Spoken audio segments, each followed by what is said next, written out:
Hey, hello, you're stuck in Try with Wolf. Gorlick, a few minutes riffing on IT and IT security. We have hit daylight savings time, and it is getting dark. So we'll be brief, we'll be quick. Standards are a funny thing. And if you look at standards, sometimes they can spell the difference between success and defeat, right? And other times they can keep you up all night and make you tired, or have you recording a video in the dark. On the upside, on the pro side, one of the quintessential case studies for standards done right was the first emperor of unified China. This was 220 BC. What he did was he looked at arrows.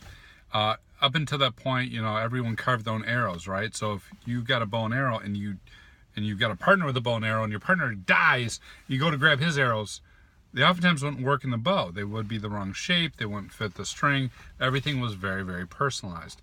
And one of the things the emperor did was he standardized the bows. He standardized the axes. He standardized the spears. And in doing so, made it possible to share weapons and knowledge and training from person to person, from unit to unit, and from troop to troop. And that, of course, meant a long list of military victories. What does that have to do with cybersecurity, you may ask? The tip for you is this: if you're running a organization with multiple locations, if you're running a multinational organization, you're going to get pushback from the business units. We want to have our security personalized, right? Maybe we need it high, maybe they need it low.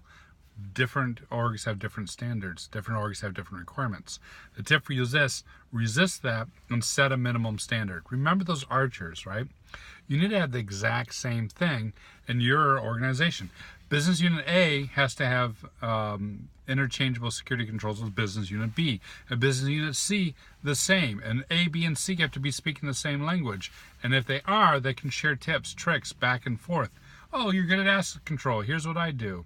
Let me pick your brain. Oh, Business Unit C, you're fantastic at vulnerability management. Teach us. A and B, we're struggling.